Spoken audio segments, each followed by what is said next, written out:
Go Pizza presents SDP, the Steve Dangle Podcast, with your hosts, Steve Dangle, Adam Wilde, and Jesse Blake. Let's go! For anybody not watching, Steve right now is holding his 1-month-old baby. 1 month today.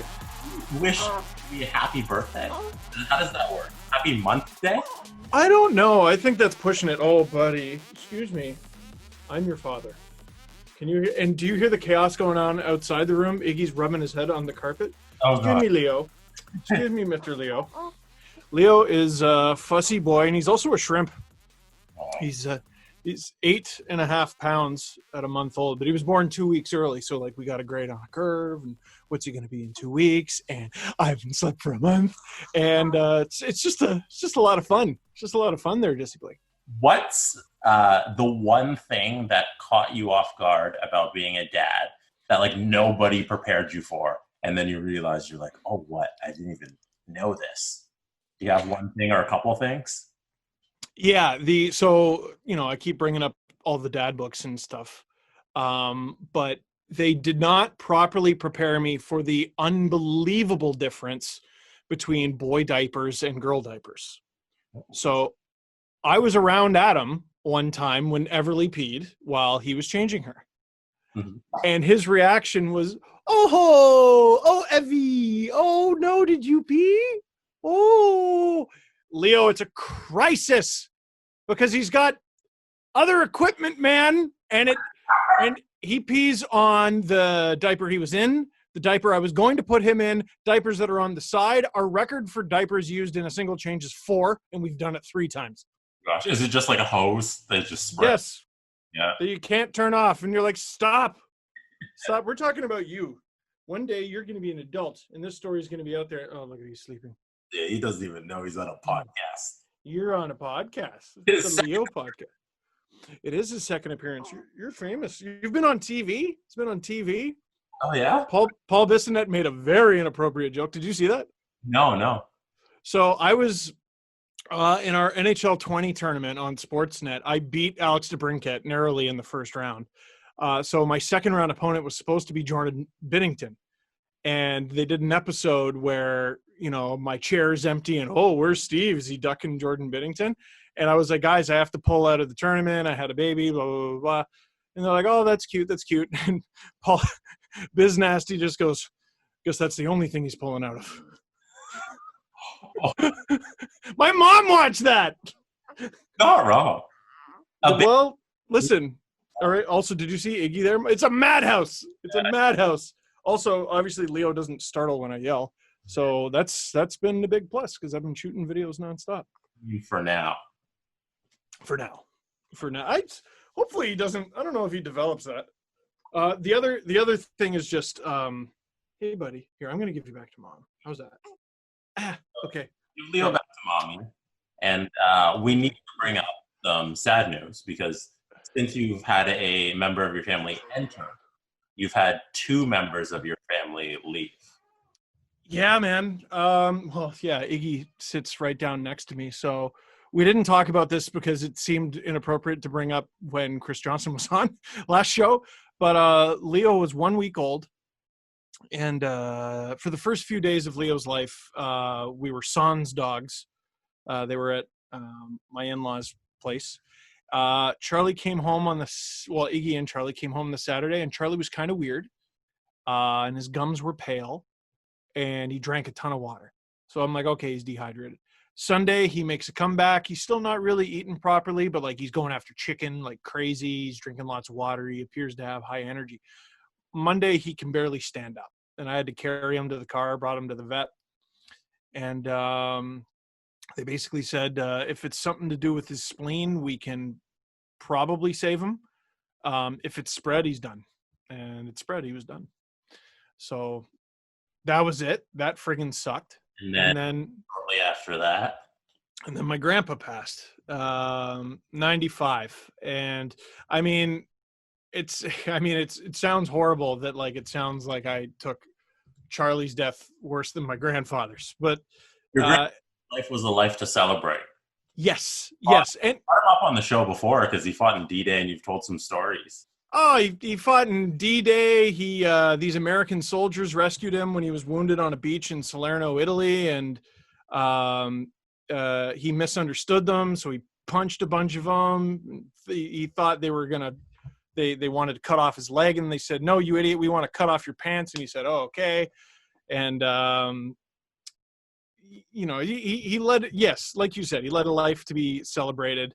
And my parents said, "Hey, can you call when you have a chance?" And I knew, so, whereas Charlie we were shocked. Like, we had no indicators that he was even slowing down or anything. But not to start the show with the bummer, because I assume everybody out there listening to this feels for you, because it's such a roller coaster of emotions to have a baby and then have two other members of your family taken away from you. Like, I can't imagine how our hearts go out to you, Steve.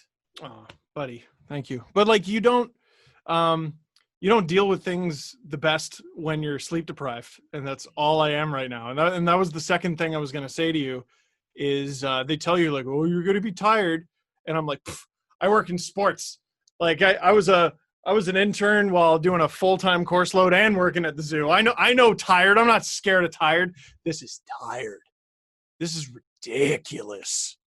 I'm getting better. As Leo gets better, I'm obviously getting better. Yeah, like, I'm actually enjoying burying my head in work now, because this is usually a very anxious time of year. This should be a time of year where I get to relax and just chill and have a few beers with my buddies. And I'm always like, I haven't been doing anything for a month, and I feel lazy, and my career is over, and I'm going to lose my YouTube channel, and I'm just going to how am I going to pay for the house? But now I'm, neck deep in work. Like, the first round of the playoffs is usually chaos to work. And the lead into that is going to be 52 games in 9 days. Right. In this unprecedented event. And the whole time I got this infant to take care of, and I'm dealing with other things. And when was the last time you had 8 continuous hours of sleep? At least June 19th. Because June 20th is when we went to the hospital. So it was at least June 19th. That's absurd. But I don't know. Because at that point, I still thought I had like 2 weeks left. So I'm having a good time. I'm staying up all night playing NHL. Sorry? Not really preparing. No. 4 weeks left. Yeah, I got lots of time, and no, I did not. Did I go through the whole story of how everything? I don't remember anything. We haven't done enough shows. Yeah, we've been kind of taking it slow, because these 2 months should be our off season, and in a week tomorrow, the NHL is back, right? So yeah. So we're going to be going until whenever, like next summer, essentially, because it's going to be tough games, and then it's going to be the off season, and then it's going to be the new season, and then it's going to be the next off season, and then we'll finally have a break. So as you'll notice, anybody watching and anybody listening, Adam's not here. He was on Virgin this week, and actually next week on Virgin Radio. So he's off vacation there. So we decided, hey, take a actual vacation where you get off the podcast and you get off the radio. Go enjoy this week, and then maybe next week it'll be the three of us. We'll see.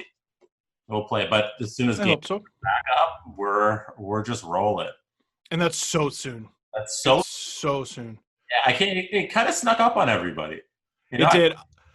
I had the seven video series that I planned on doing, breaking the Leafs 70-game season so far, breaking that down into 7 10-game segments. And I had that idea, and I reached out to Robert Malloy, RS Malloy, on Twitter, because I knew they know my LFR videos better than I do. And I was like, can you go through, cut some of your favorite clips? I paid them to do it, paid interns, although this person's not our intern. But yeah, I was going to do them and upload them over the 2 weeks that I had left. And Leo said, that's cute. And I'm like, oh, it's okay. I'll get used to being a dad, And then the other day, I'm sitting there and I'm like, okay, I want to upload one per day. This is 9 days. Oh shit! Like I got to do this right now, or I'm not going to do it ever. And I've already paid for it, so You might as well get it done. Might as well get it done. So I think 3 went up today. I've already shot 4 and 5, so I got to edit those. I got to shoot 2 more. I got to shoot for something else on Friday that I don't think I'm allowed to talk about yet. And then, of course, there's obviously the funeral and everything, and I'm raising a child, and Sportsnet wants to do, I'm doing a Zoom call tomorrow. We're recording something with Justin Bourne. I'm doing a podcast with you right now, Jesse Blake.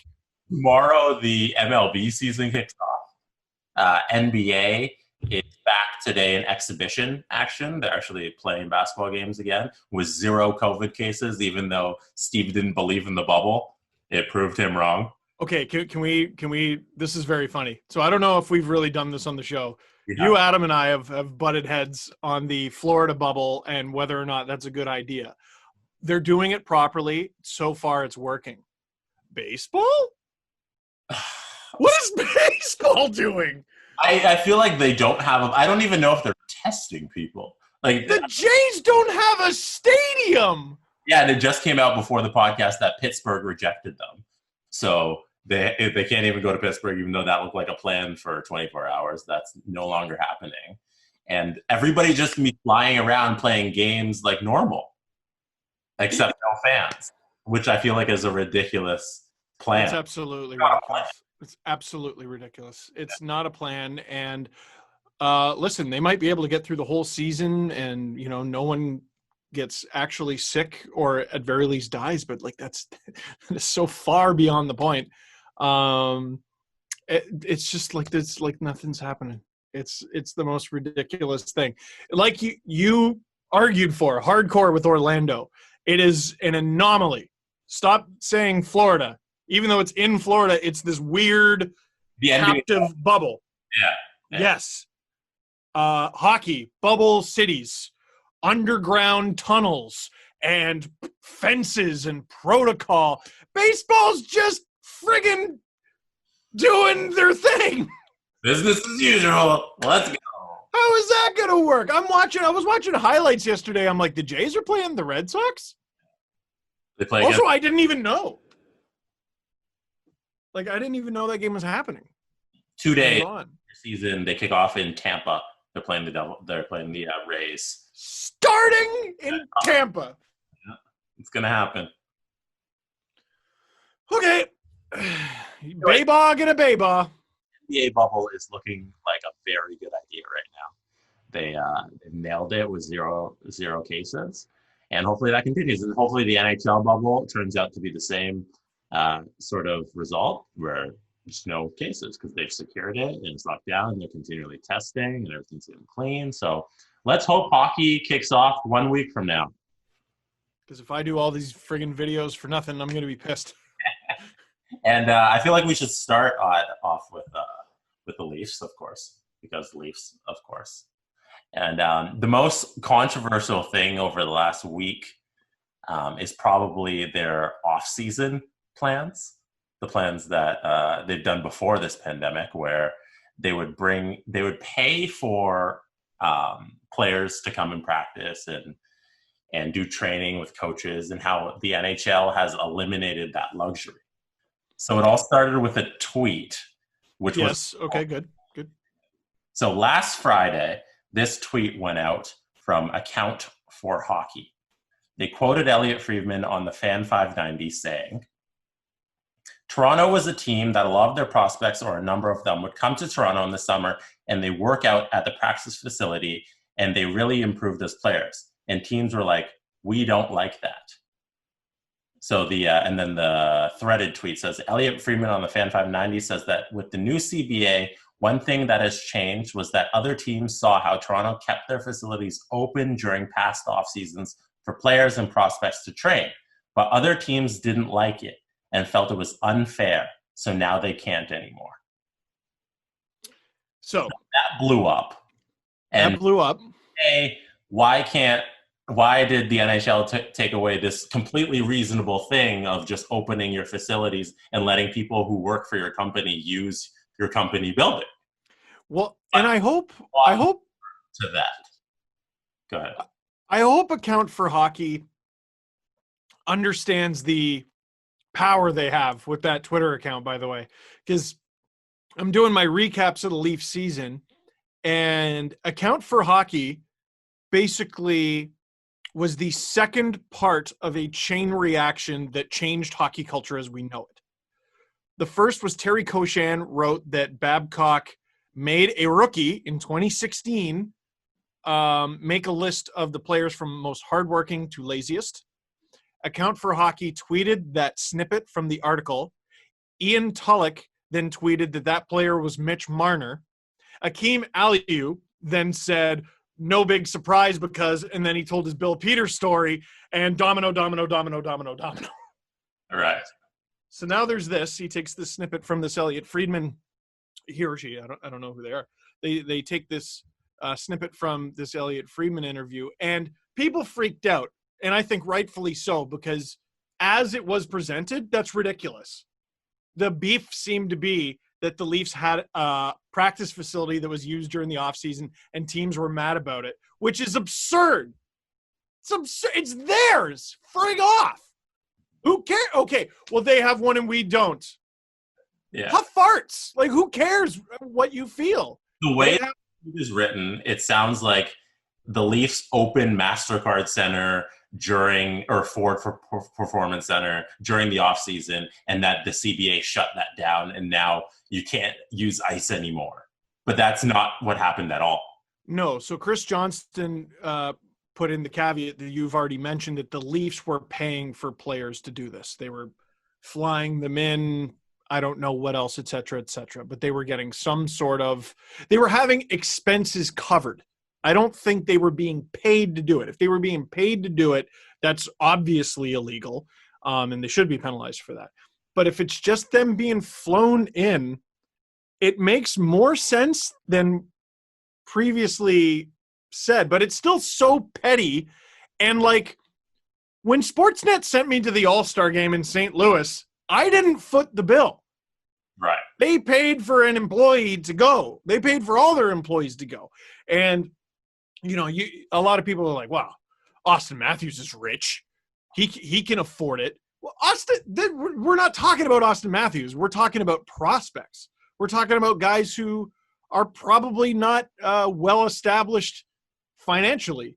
You know, if we're talking about prospects, we're talking about guys who might have been making, I don't know, $60,000 a year, which is, I'm sure there's a lot of people listening to this right now that are like, damn, I'd like to make $60,000. It ain't rich. You know, it's, if I'm flying in from Oranjoldsvik or Helsinki or Vladivostok or somewhere, even somewhere in the States, like, why? I'm coming to practice at your facility. I'm coming to become a better employee for you. Why should I have to pay for this? And the team would cover their expenses. To me, that makes perfect sense. But I guess it's just such a Mickey Mouse league that teams are upset about that. I don't understand. I don't understand. Like, a concrete example is Nick Robertson. Yes. From California. Yes. So, say last offseason, the Leafs pay for his flight from California, where he's living in the offseason because that's where he's from, to Toronto to go train with Gary Roberts for 2 weeks. Now, under the CBA, paying for the flight is illegal and paying for the training is illegal. Which is that understandable because the NHL's mandate is that parity must exist no matter what. They must have the most even playing field. So if that's their mandate, it makes sense, but that's a ridiculous thing to try and enforce. It's completely ridiculous. Like, I remember talking to Tobias Lindberg when he came to the Leafs from the Sens organization, and he was like, oh, the Leafs, they bring a goalie coach on the road. That's crazy. I think it was, or it was like a video guy, or it was someone. I'm like, what? And like, what are they gonna take that away too? Listen, some teams have money and some teams don't. And in hockey, it sounds like there's 6 teams that have money, and the rest of them are the Sens. And like, listen, there's flying Nick Robertson from California to Stouffville. Yeah. That to me flying him from California to Toronto. To Etobicoke. Yes. That's a very Torontonian thing you just did there, Jesse Blake.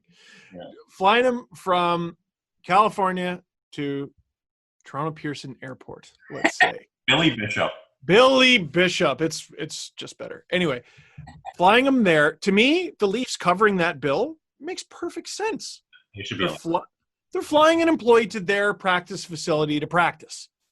Now, paying for him to train with Gary Roberts, who I understand and this is a hypothetical. Yeah, right? This is made up. Right. So flying him to go train with Gary Roberts, who I understand does not work with the Toronto Maple Leafs. Okay, I understand how that's a little teams wouldn't be totally comfortable with that. I get that. But like now, like where does it stop? So like only local players can use the Ford Center, or you got to pay your own way. You know what I've seen with my own two eyes? I've seen Barb Underhill working with Tampa Bay prospects in that building. This was before, I think she was like freelance or whatever you call it, or she was a consultant for the Leafs, but she could still work with other players. Now I think she has a more formal role with the Leafs. If I were the Leafs, after these shenanigans, I'd be like, no other team may use this facility. No other NHL team can use this facility. Now, I don't know if they own the building. They don't. I said that they own the building, and other people were like, well, it's the city of Toronto who owns it, but the Leafs are paid by the city of Toronto to run it. Okay. So it sounds like it sounds to me like they would have the power to do what I just suggested. I don't know if that's true. Mm-hmm. But I don't know. No other team can use this facility. Sorry. And like the Leafs practice facility has 4 or 5 pads of ice. One of them is used for commercial shoots and has stands and is sponsored. Get on the Leafs level or don't. Well, that's the NHL's argument. The other teams, say you're the Washington Capitals, and sure, none of your players live in Washington full time. Sure. Toronto, a lot of your guys and the guys from across the NHL live in the GTA and surrounding areas. So it's easier for the Leafs to pay for these coaches to go train these guys. If you're Washington, you're paying for all these guys to come in and then paying for the coaches, and maybe you're paying for hotels or whatever, and the cost is astronomical that these other teams just aren't doing it. But the Leafs, it's like, okay, they're already here, plus we have these billions of dollars, let's just go spend it. So the NHL is trying to eliminate this competitive advantage in the offseason. But I'm on the side of, no, there are 31, soon to be 32 separate businesses that operate here. If one makes more money, they should be allowed to spend it and put it back into their organization. Well, and some people rightfully pointed out, like, okay, but like the Florida Panthers, the Tampa Bay Lightning, the Dallas Stars, they get to enjoy the benefits of being where they are, having the American dollar, and also having their tax rates that they do, as opposed to like Ontario or Quebec or something. Why are they allowed to enjoy? And with Tampa, all the players who live there in the offseason as well. Yes. So that why are they able to enjoy the fruits of being where they are, and the Leafs are not? And what is this? Oh yeah, we got to eliminate the competitive edge. A team that has not won a Stanley Cup in over half a century and not a playoff round since 2004. What is this? Are you frigging kidding me? Are you joking? So what I said, I'm like, okay, if we're going to be this silly about parity, all Canadian teams are allowed to spend 25% over the cap. Because of the dollar and the tax rate. Yeah, and then I thought about that, and I'm like, wait a sec. They're already spending more. That means they got to spend even more. So tell you what, what's the cap?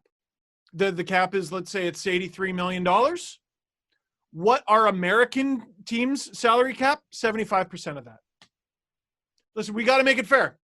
Yeah. All American teams, it's like 68. million. That's what you get to spend. Listen, guys, we're focused on parity here. It's got to be fair. Okay, so that's obviously ridiculous, and we're definitely not there. I don't think they're even going to humor the factoring taxes into the salary cap. So when does it stop? Why is it always the Leafs? Yeah, if they're building the CBA for the goal of parity, then you have to cut down on everything. Then it has to be, okay, if you have 3 bench presses in your gym, all the facilities have to have 3. What if the Leafs have 4?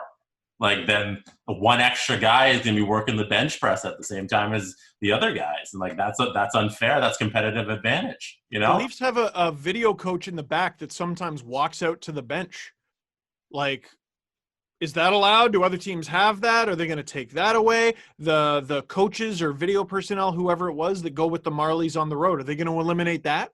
So the Leafs, we talked about championships. The Leafs have a minor league championship from 2018. Maybe that's a competitive edge. And I guess we're targeting their prospects as well. So are we? It's so petty. And if it sounds like I'm being a petty asshole, yes, I do a very good impression. It's a backwards league. You shouldn't be telling these teams they can't spend money on their own teams.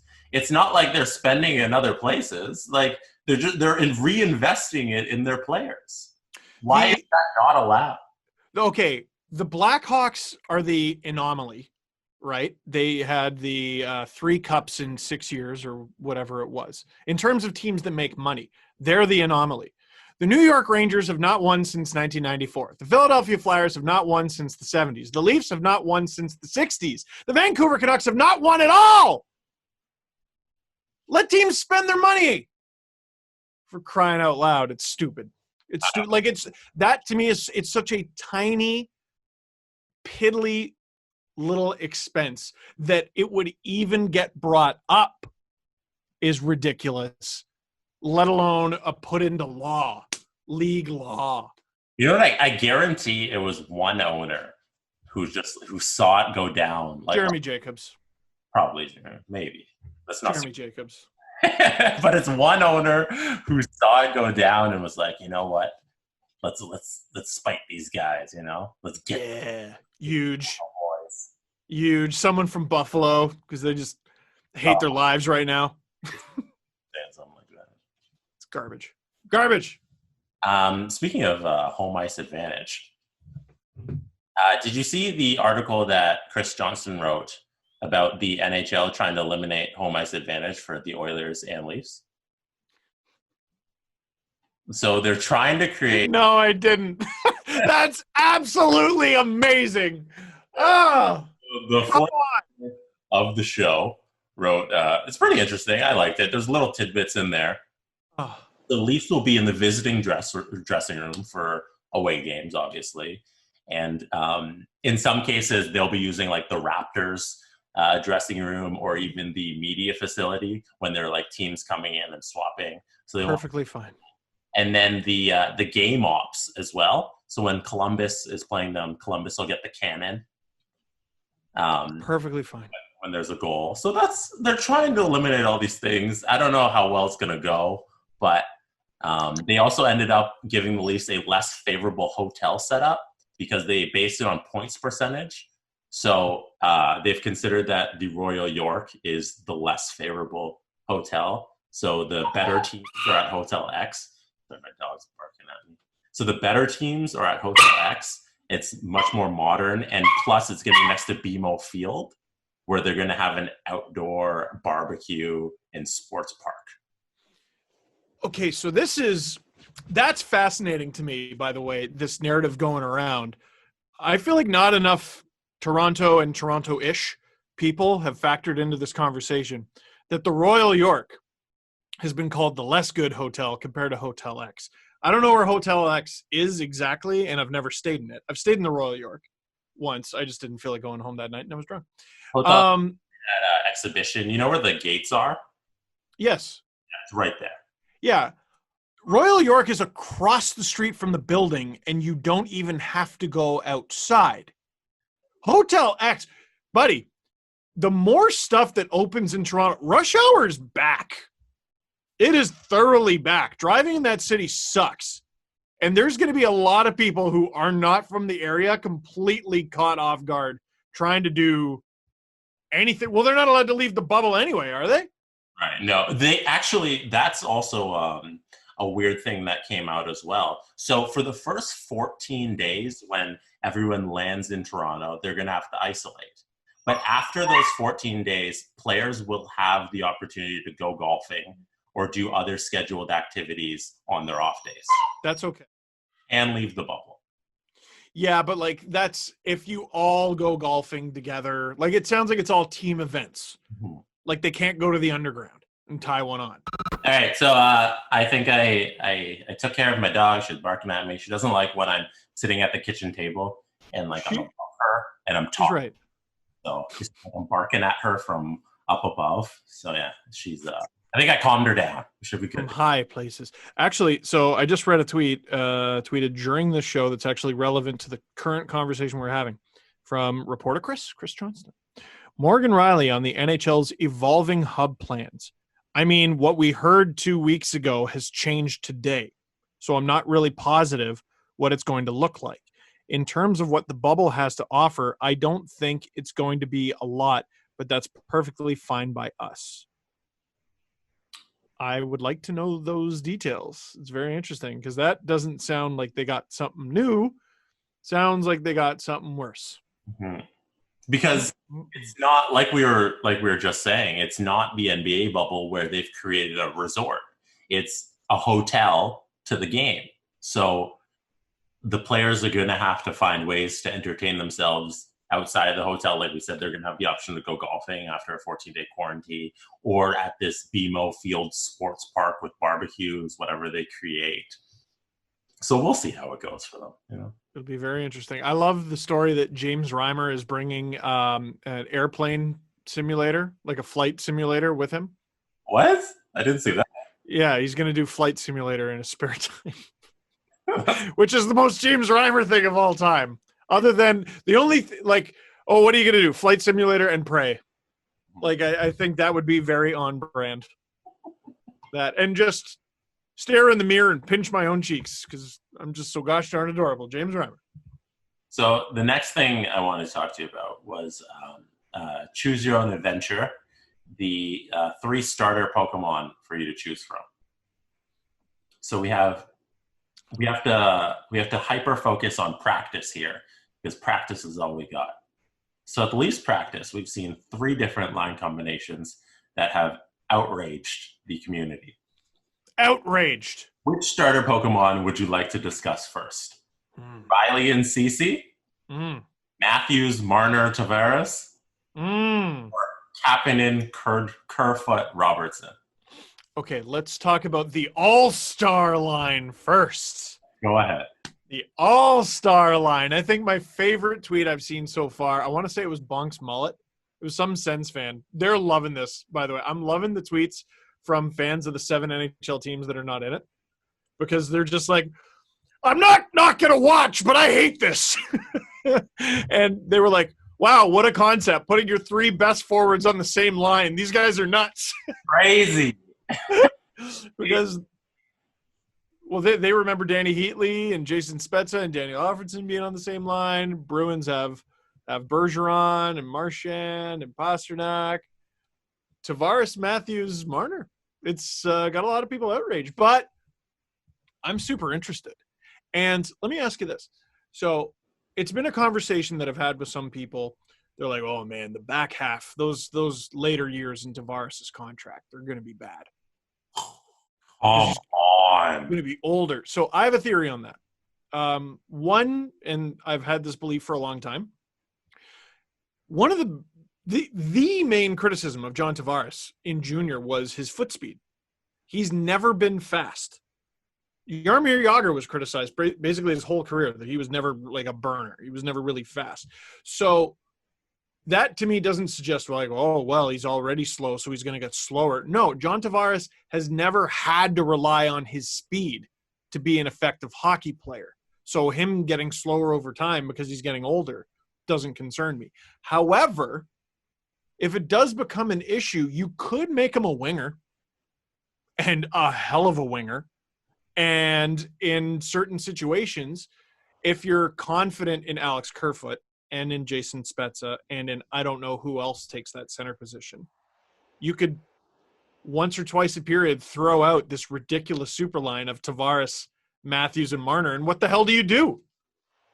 What the hell do you do? How many lines in the NHL can stand a chance against that? It's not many. Now, do you think Keefe is going to use it? Yes. Yes, and when they're losing. Like, pretty much exclusively when they're losing. Or maybe on an offensive zone faceoff, or after a power play, or, well, not after a power play, sorry, after a penalty kill. Whenever they need offensive pop. Or just those are your guys who you need to get more ice. So every now and then you just skip a third line shift, or you skip a fourth line shift or whatever, because those guys are going to play less, and you got to play Matthews 22 to 25 minutes, Marner 22 to 25 minutes, Tavares 22 to 25 minutes, and that's how you get them those minutes. But I feel like if he really wanted to push the envelope, he would do it when not when they're losing, but regular. You know, if it's keep a lead, even if it's try and get ahead, you know, it's tie game. Like, why not just take a risk? Like, he can do it. Yeah, he can do it when they're winning, and he can do it when it's tied. I'm just saying he should lean on it when they're losing, heavily. But yeah, when it's tied or when they're ahead, 2-3 shifts a period, get them in there. I just get them in there, have some fun. Yeah. From hockey, that playing your best players all at once is so wild and crazy. You know? It's super nut. My question is, every now and then you're going to need a makeup shift, and who does that come from? Because you can't now neglect to get William Nylander his ice. He needs his ice too. So do you throw out something like, and Zach Hyman is another very effective player. So do you throw something out there like Kerfoot centering Nylander and Hyman? Or do you just get Matthews an extra shift, or Tavares an extra shift? Is that what it is? You know, maybe you rest up Tavares the next time you want to try it. You throw William Nylander in his spot there on the left wing, and then what you answer with is Tavares, Hyman, and who cares? Yeah. And Mikheyev, I guess. I've always been the team that should run with 7 defensemen if there's ever a team to do it. You know, you take away that forward, you double shift one of them, and then you have your 7 defensemen, so you're not running these wonky defense pairings out there. Man, you know what I'm learning doing these 7 in 70 videos is this team defensively, as bad as we talk about them being, we're not being hard enough on them. They suck. And I think we should talk about the next pairing that we've been seeing. Oh yeah. Because there was a point in February when we thought Cody Ceci would never play another game for the Toronto Maple Leafs. He got injured. There was a time. He got injured, and we thought this injury would take him into the offseason, and that he'd miss the majority of the playoffs and just never come back and walk as a free agent and fly off into the sun in Cody Ceci land. But then he comes back, and he's going to be there before the end of the season, and then now that the season's kicking off again, and we see Rielly and Ceci again. And that's what they're running with. That's what Keefe was running with during practice. So Rielly had just started playing with Barry when he went down with injury. maybe a month of that pair. They're back. Like, sorry? I don't think we can be happy that they're back, you know? No, I mean, it's worth mentioning that when Ceci went down, everyone's like, oh, the defense might get better. And it didn't. They were ass. Even more so. But just from a familiarity standpoint, I don't think Sheldon Keefe would be doing his due diligence if he didn't at least see what Rielly and Ceci can do together. Because they played together quite a bit this season, had some success. I think it's worth checking out. He wouldn't be doing his due diligence if he didn't check it out. You notice the first bunch of practices, Robertson wasn't in the top 12 for forwards because he needs to see. He might have had it on paper, like, okay, but he at least was like, let me see what Pierre Engvall's got before taking him out of that top 12 position. You know what I mean? I don't mind Rielly and Ceci, even if that's what they end up deciding, because listen, I think what I'm learning from these videos is there is no right answer. The right answer is something they haven't tried yet, which would be maybe Dermott. Right. On the right side, because and if that's not the answer, nothing is, because it's so bad. It's just so bad. So if it's Barry, Dermott, Muzzin, Hall, Rielly, Ceci, where does Sandin, Marincin, and Callie Rosen come into that? Where do you see? Those last two names you said I've already forgotten. Rosen and Marincin, I'm not going to spend my time worrying about them. They get in if someone gets hurt. Sandin is a fascinating one, because the reason they burned year one of Sandin's ELC is because Morgan Rielly got hurt. So, that's a good one, Jesse, man. I don't know. And it was interesting to see them, because I want to say during Sheldon Keefe's tenure, when they were mostly healthy, Ceci was playing third pair of minutes. Sandin's going to get in. He's going to get in. They're going to have to rely on their youth.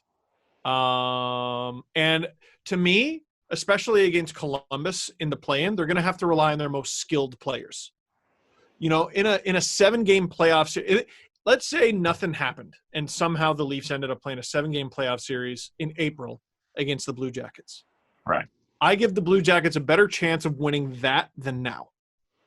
Because now is this slop fest of, you talk about like, John Tortorella really getting out his clipboard. Every coach always has their clipboard out when the season begins, and their team doesn't friggin' listen, and they make all sorts of stupid mistakes.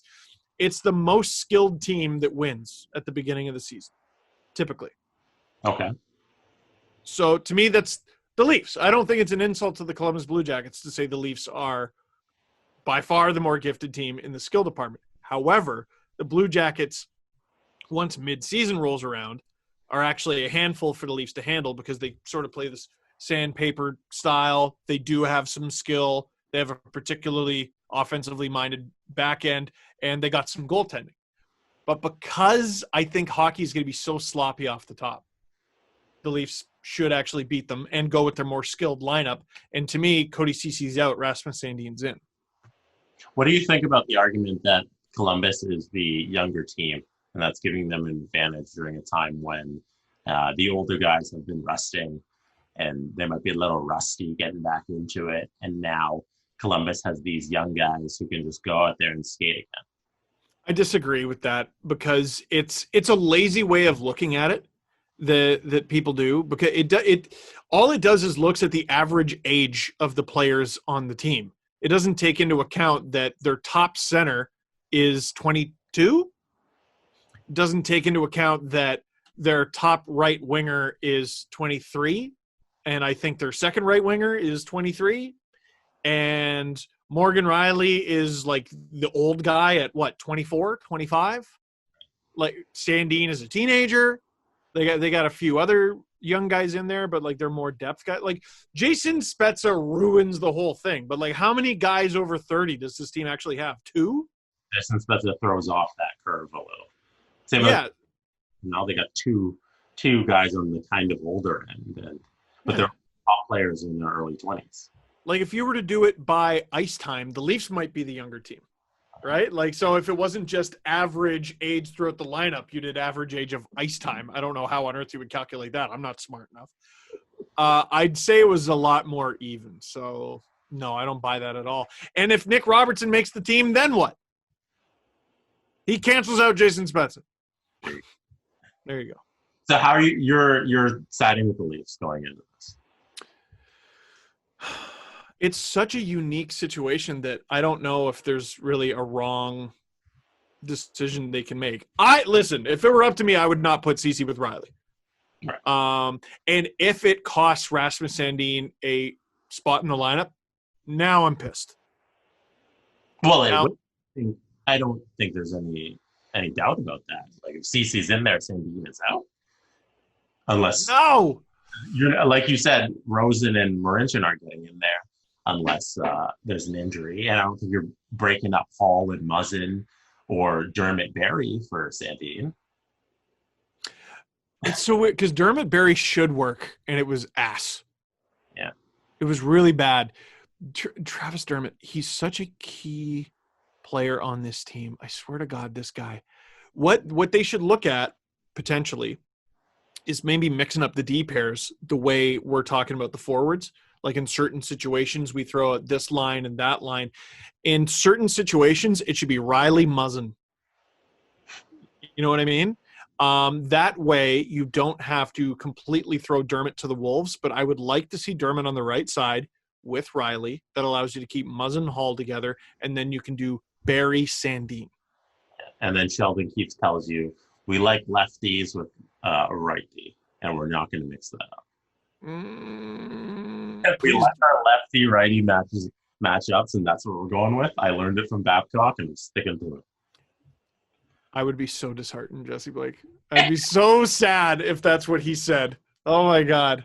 But yeah, like Cody, he can't. He can't. If we're just going with the most skilled lineup, that dude he scored in his first game as a Leaf, second game as a Leaf.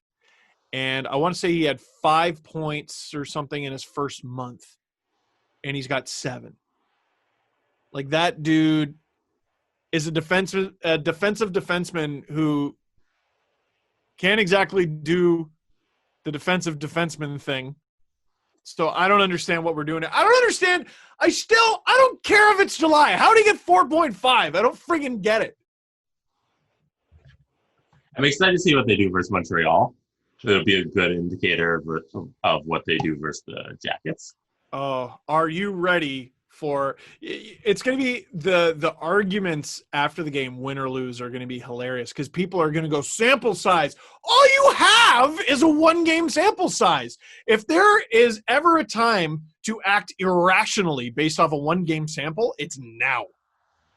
It is now because you cannot base – and this is in defense of Pierre Engvall, sort of transitioning into the Nick Robertson conversation. Pierre Engvall was terrible from basically New Year's onward. That shouldn't be held against him 5 months later in July. You know what I mean? So you can't go, well, this guy was great in March. So even though he had a bad performance against Montreal, we're going to keep him in his spot. No, you got to make adjustments because they're not the same person. Ilya Mikheyev might make a legitimate argument to be on the first line because this guy has been in Toronto and training the entire time. Well, he hurt his wrist, so he can't shoot well. He can never shoot well. And he's been rehabbing the wrist the whole time. He's been on skates the whole time, which very few players can say. Everything is different. Everything. And you know who was on the ice with him is Jake Muzzin because he was rehabbing from an injury.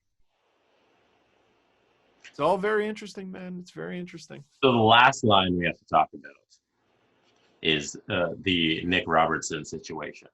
Do you think he cracks the lineup in the line that he threw out at practice yesterday, I think it was, which is Kerfoot, Kapanen, and Robertson? Does he take that spot? What do you think? One more time, Jesse. Kapanen, Kerfoot, Robertson. Is that going to be a line we see in actual playoff hockey? There isn't a pill on the market that could do what saying those three names together out loud. Are you joking me? Nick Robertson with Alexander Kerfoot and Kasperi Kapanen, the most water buggy, annoying line I could ever think of. Oh, it makes so much sense. It's so perfect. That line is, the Leafs don't have a shutdown line. like in the traditional sense. They don't have what the Ducks had in 2007, where I think it was like Sammy Paulson and Rob Niedermeyer. And who was the other guy in that line? I can't even remember. But it was just, this muck and grinder sort of guy that doesn't really exist anymore. So what you need to do is send out a third line that's just straight up better than anyone else's third line. And to me, that line absolutely has the potential to do that. Kerfoot's not spectacular, but he's pretty good and annoying. Kapanen, not spectacular, but he's pretty good and annoying. Nick Robertson has spectacular upside. And if we're making the argument, young players get the – what about that guy? Right. What about Nick Robertson? To me, it's super exciting. He's turning 19 in September, right? You can't get younger than that. He scored over 50 goals. March 7th, I was at a Peterborough Pete's game. Shook over, 150 hands that day. It was 4 days before the NBA shut down. It's crazy. But I remember being like, wow, I'm actually going to get to see Nick Robertson in person. I wonder if he's going to score a goal. He scored in the first period, Jesse. He's unreal. And I've had people go, who's going to kill penalties? He killed penalties. And to me, having him play with Kapanen at even strength, I'd be interested to see what they look like killing penalties.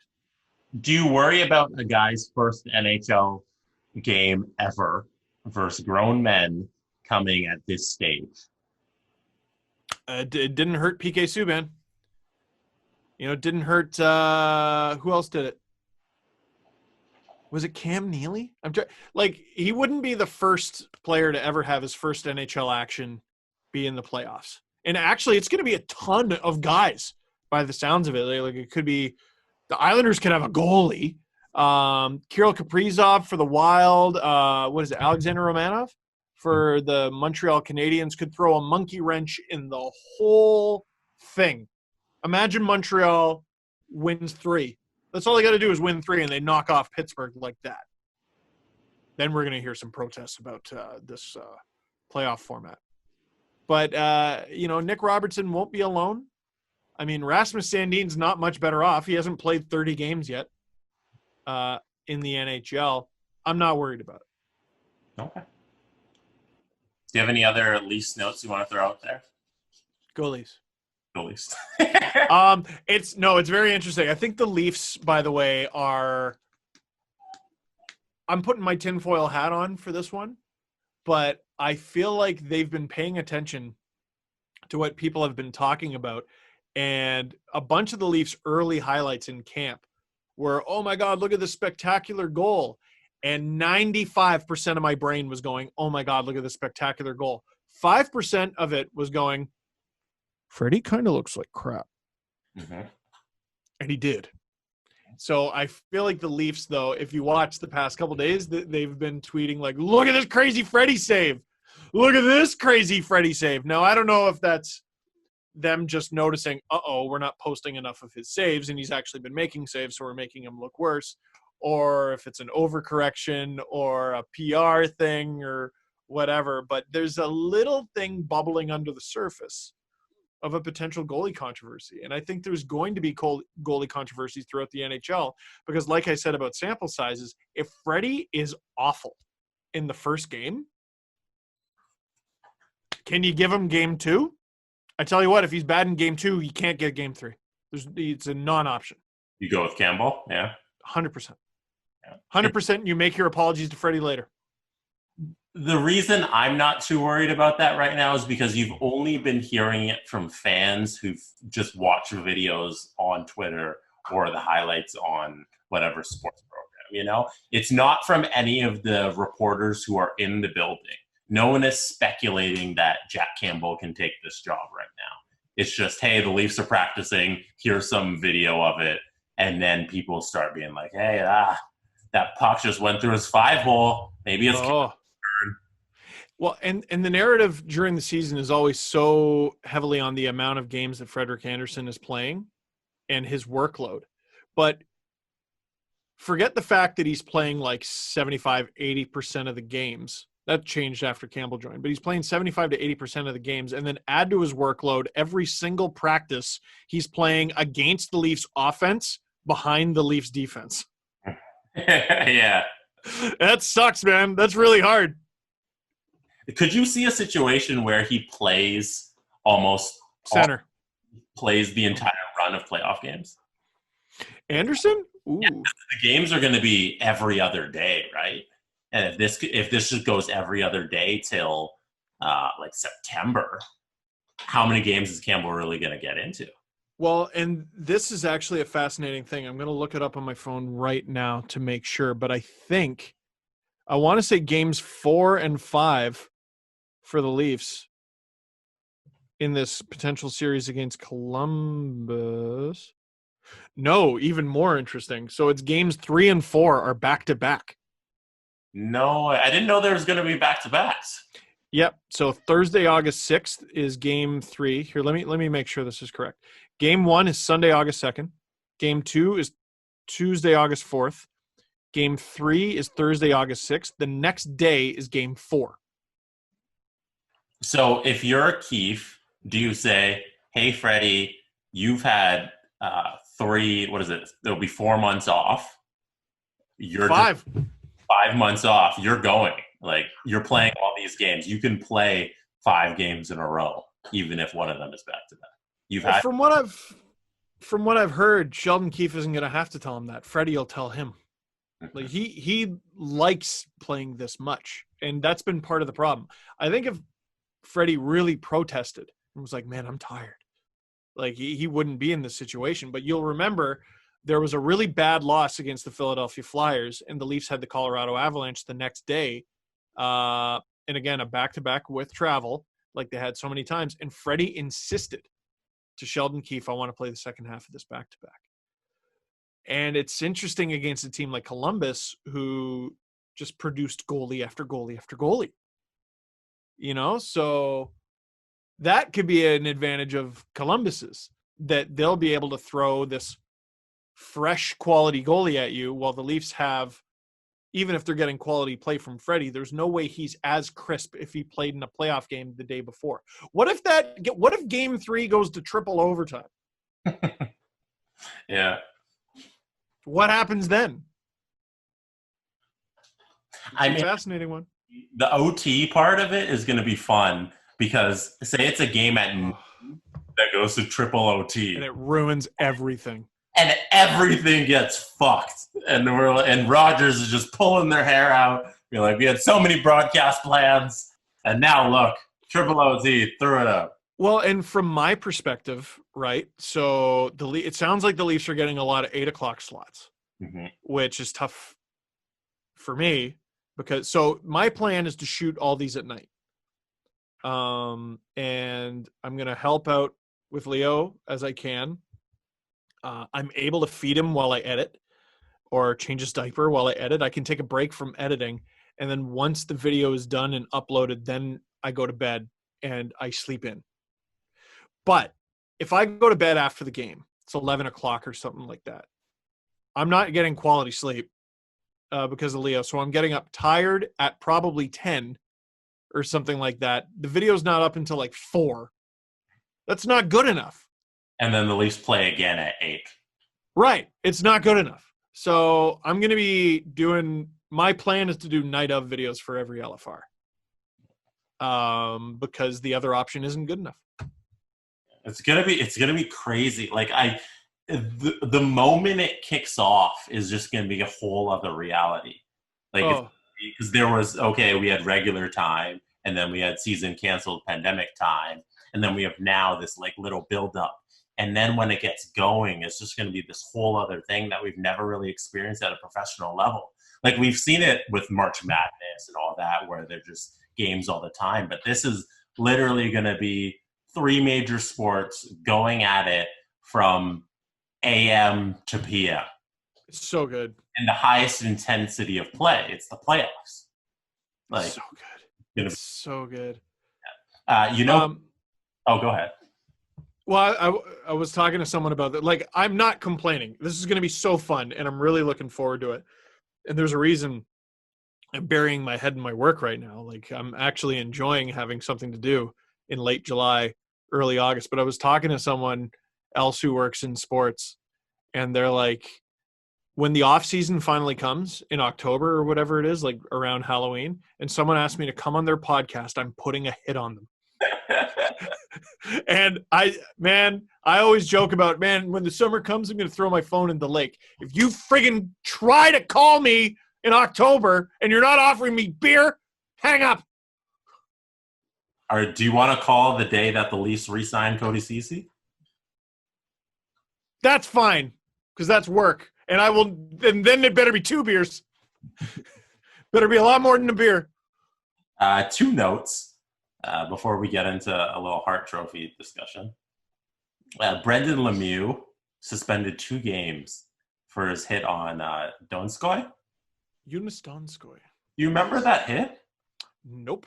Yeah, neither do I. I saw it come up, and I was like, I didn't remember that happened. And so it was the day before the season got put on hold. Absolutely hilarious. He had a hearing, and then the suspension didn't matter because there might have not been any more games. Imagine getting that call. We don't know what to do with you, but we're awful cross. Right. So just kind of sit around, Mr. Lemieux. And then finally been suspended. I thought we should throw in that note. No, that's hilarious. And also, he's friends with whose buddy you got the cameo for from Can't Come Island. What's his name? Bryce. Yeah. Right.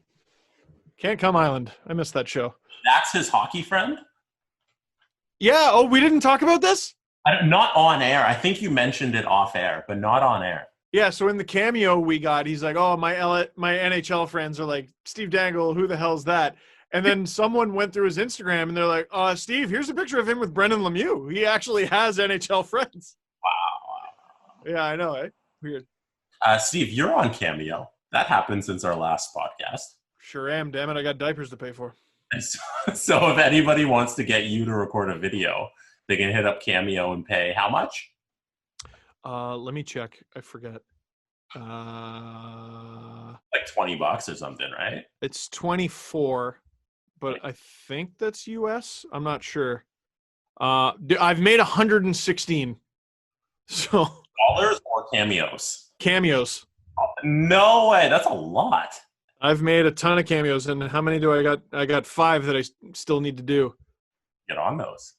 I should jack it up to $50. Every now and then I look and I go, what famous person do I recognize that I am more expensive than? That's a good game. Jesse, you could have a cameo from 5-time NBA champion Michael Cooper of the LA Lakers for $75 Canadian. Penn Jillette's on here. Here, ask me a player, past or present, and I'll see if they're on here. Or any famous person. Alexander McGinley. Well, I don't think he's on there. McGinley. No, he is not on there. But you know who is actually here? Let me just type in Leafs. Wendell Clark is on here for $160 Canadian. Darcy Tucker's $90. Doug Gilmour is $130.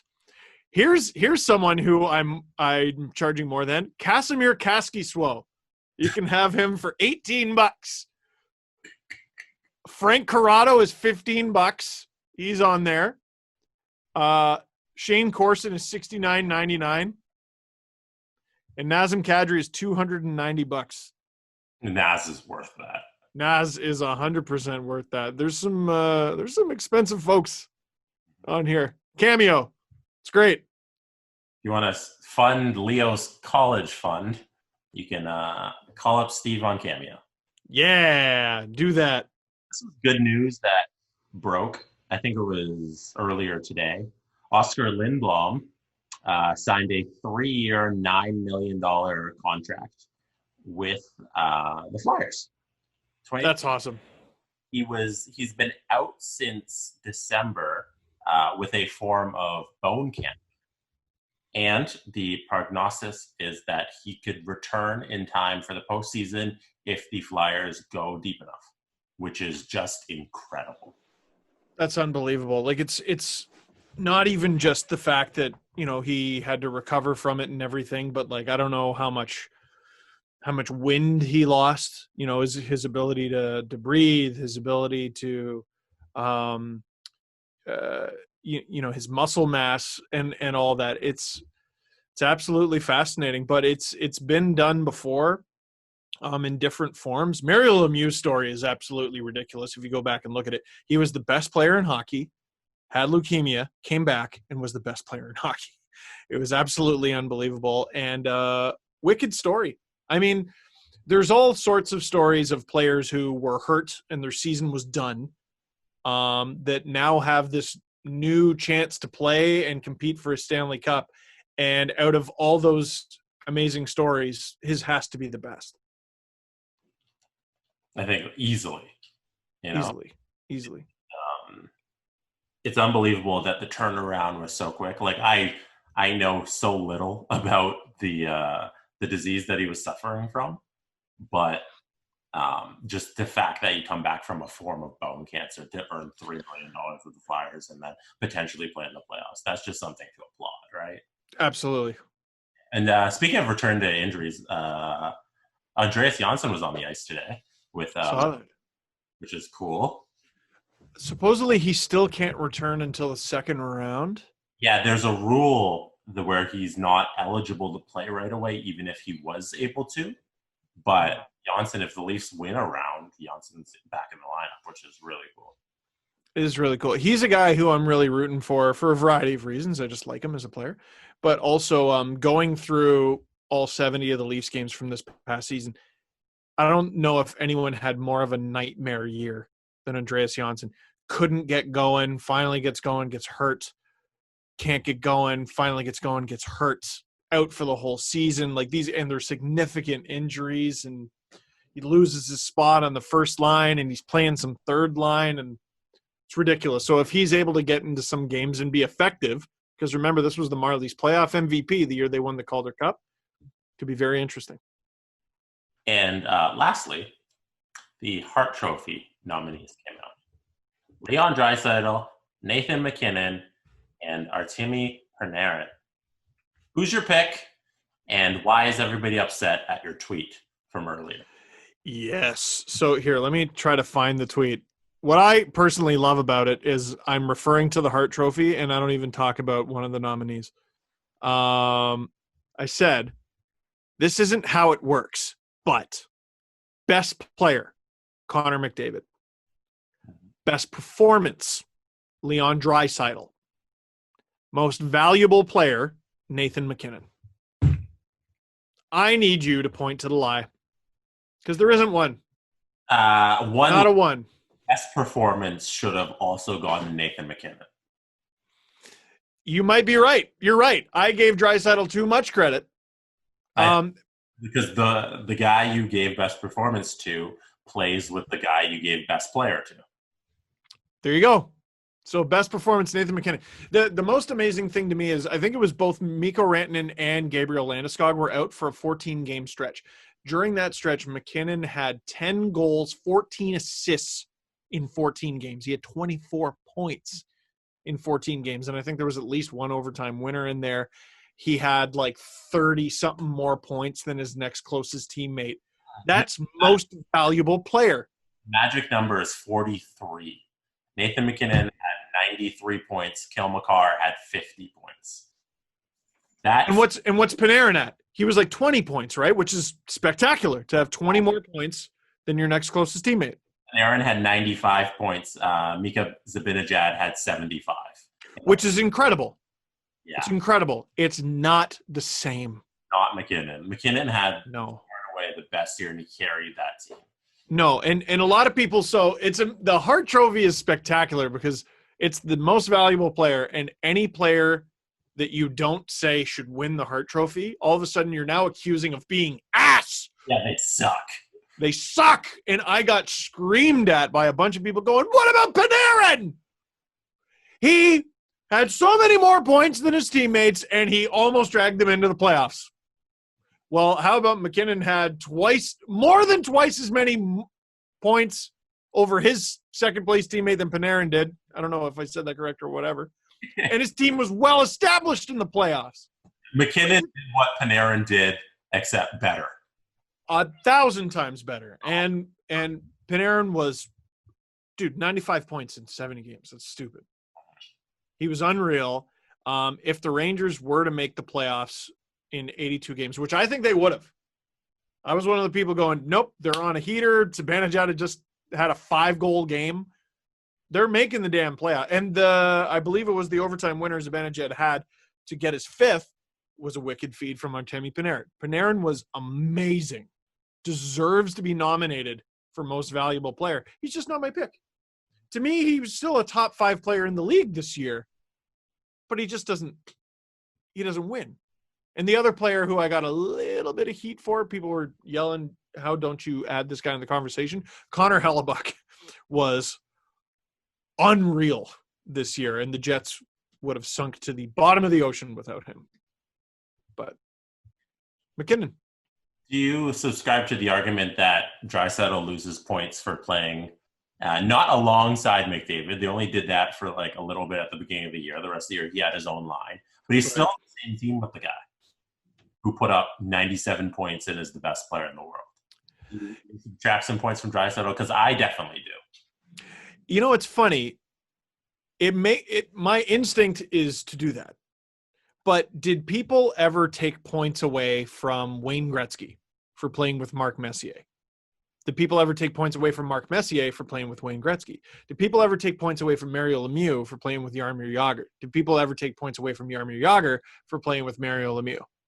Do people take points away from Crosby because he has Malkin? Do people take points away from Malkin because he has Crosby? You know what I mean? So it seems a little unfair to take points away from Leon Draisaitl, who over the last 2 seasons has been legitimately great. And when McDavid was out, he was legitimately great. The only exception I'll make is in the Crosby-Malkin argument. I think people 100% don't give Malkin the credit that he deserves because he plays with Sidney Crosby. Well, and he's got this reputation that when Crosby gets hurt, he becomes better. Exactly. Right? So it'd be, to Draisaitl's credit, I think the voices talking about that would be much louder if when McDavid got hurt, he turned into a pumpkin. But he put the Oilers on his back, and they were good. They were good without McDavid, which is not something anyone thought they were capable of. But it is of note that Nathan McKinnon was one of the best players in the league and had 43 more points than his next closest teammate. Preposterous. Stupid. That's most valuable player. The award is not best player. You could argue he was that too, though. But he was definitely most valuable. Like Taylor Hall, the year we gave it to Taylor Hall, we maybe got a little too overzealous with the scraping into the playoffs, and you give it to the best player. The Devils don't make the playoffs without Taylor Hall that year. But McKinnon this year did an even better version of what Hall did the year he won it. McKinnon was the most valuable player in the NHL, by far. Oh, we're going to agree on that. There you go. And Artemi Panarin sucks. Yeah, we're not saying he didn't have a spectacular season and blew everybody away, and it's probably one of the best free agent signings, like, ever. Like, we're not saying any of those things aren't true. It's just McKinnon is the most valuable player. Yeah, you know who's feeling good about that is Rangers ownership. Yeah. We gave this guy all this money, and he got nominated for the Hart. Okay, good. And that's a team who, remember that letter they put out to be like, hey, we're going to tank for a little bit? And then all of a sudden, like a year and a half, 2 years? Removed? 2 years, something like that. They've done a masterful job. Yeah. Masterful. Credit to them. Do you have any other notes? Anything from around the world, around the sporting landscape, around your life? My life. Your life, Steve Dangle. The road. Just sleepy. That's all. Just tired. Yeah. I got more stuff, more content, hashtag content coming. Listen, just periodically check my channel or the podcast channel or Sportsnet's YouTube channel, and there's going to be something there. So just periodically check it. Check my Twitter. It'll all be there. And yeah, like Jesse said, Cameo too. Good diapers to pay for, damn it. Okay, we'll be back next, what is it, Monday, maybe? Midweek next week? At least one more before the games start rolling. Keep an eye on our Twitters for that one, too. Yeah. It's and convince Jesse to get Cameo. No, they won't let me on. I don't have enough of a following. They wouldn't let me on the platform. That's not true. I think if I applied, they would reject me. That's not true. No name person that's trying to do a cameo next to Will Arnett. I've seen guys with fewer followers than you on Cameo. 100%. The fact that you and Adam are both not on it is poo. Nice. No, you guys are poo. Nice. You guys are poo. Okay. I'm going to convince you, and you're going to charge more than Corrado and Kaskisuo. I charge $10,000 per second. Whoa. Yeah, that's another thing. Cameo was like, here's the amount of money you could make if this is all you did. And it's like, well, no, who the hell is doing that? Is it an amount? It's like, if you charge this amount, you could be making like $400 an hour. And I'm like, I'm not sitting here and friggin' or you could get Damon Stoudemire for $75. Or if that's not in your budget, you could have Jamario Moon for $42.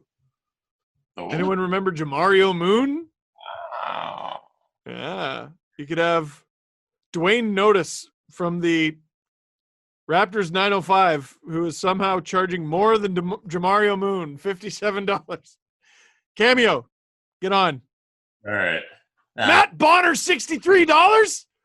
And his profile picture's him on fire. I love it.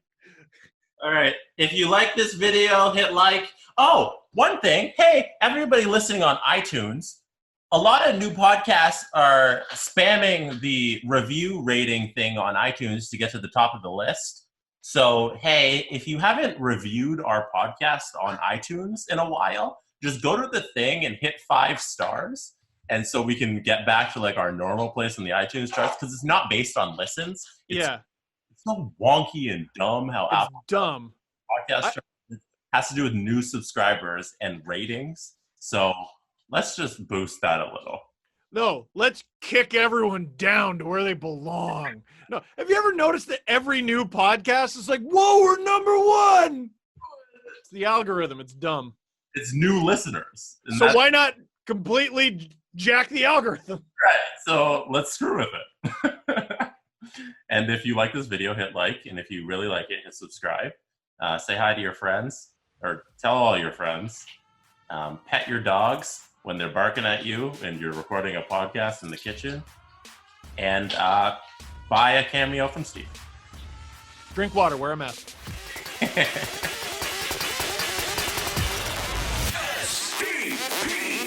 The Steve Dangle Podcast. Follow the guys on Twitter at Steve_Dangle, at Adam WYLDE, and at Jesse Blake. Brought to you by Panago Pizza. Order at panago.com and stuff your face with deliciousness.